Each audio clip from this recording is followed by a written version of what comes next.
Hello. On May 3rd, we're hoping to have an online communion celebration right after the morning worship that we live stream at 11 to 11:30. We're hoping that you'll be able to join us for an online communion service immediately following that service, let's say around 11:40 to 11:45. We're hoping that you will plan to watch the service with your family and then set up for communion prior to that and be ready to then switch over and have the pre-recorded communion service. I'd like to tell you how you could do this as a family. First of all, we'll talk about the setup.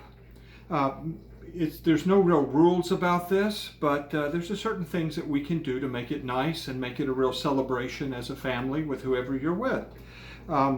You might want to have some kind of little cloth. I've got some napkins here to make the table nice. And then, of course, you want to have the elements that are before you. We have a plate, and this any plate can do. This is just one of our china plates. And I have a Kaiser roll. You could have loaf bread. You had any kind of bread that you may have on hand that you can use. And that would be placed on the table too. Then you can have a cup. It can be a mug, a cup. I just happen to have a really nice cup here at my house, but if you had a wine glass or any kind of drinking glass, you would have that. And then you can use the juice. I would put the juice in it, or have a cup for every single person that's going to participate. Put the juice in it. If you have grape juice, use grape juice. If you have apple juice, use apple juice. If you have orange juice, use orange juice. Use any kind of fruit of the vine. That will do. And then you'll be all ready. Now, you can enhance the worship space just a little bit. If you wanted to add anything that's meaningful to you, you can use, for instance, I have a cross that you can put on. You don't have to, these are optional. You can actually add a candle if you wanted to. Here I have a lit candle. Maybe you just have a small candle that you'd like to put out and maybe have it lit too.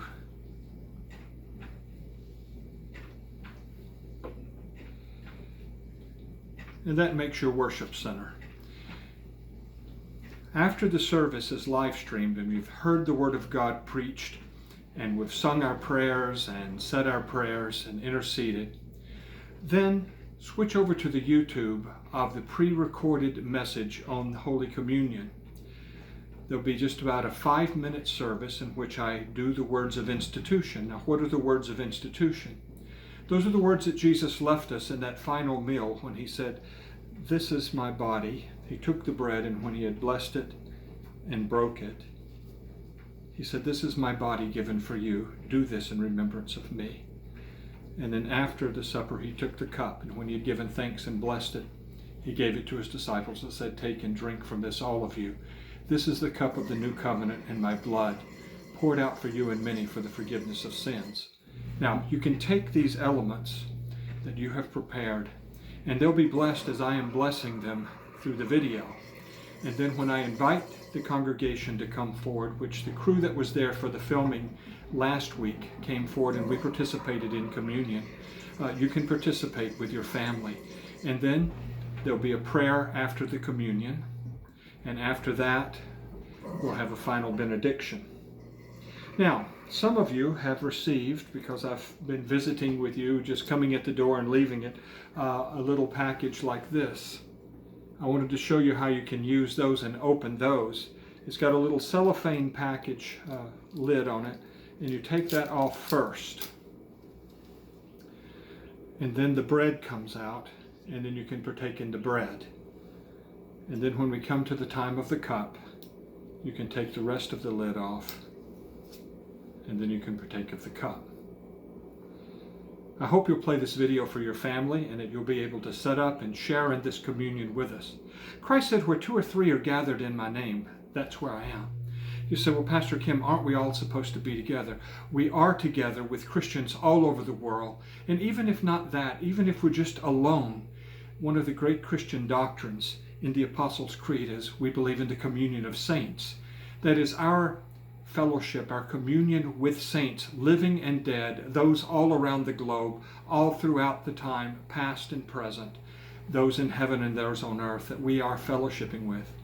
Once there was a prison camp in which a group of Christians wanted to have the Lord's Supper, the Holy Communion, and yet there were no cups, no plates, no bread, no wine. But they said the words of institution, and the minister that was presiding broke the bread, which wasn't there, but in his heart it was there. He lifted the cup that wasn't there and said the blessing over it. And then they shared the bread that wasn't there, and they shared the cup that wasn't there.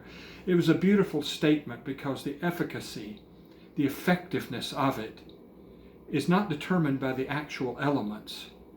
It's determined by our faith in the crucified and resurrected Jesus. As often as we eat of the bread and drink of this cup, we are proclaiming his death until he comes again. So we look back in the past, the death of Christ that was for us.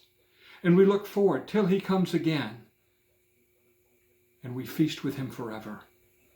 And that helps us in the now to look upward to the one who presently makes intercession for us. Please join us for this communion service May 3rd at 11:40. God bless you.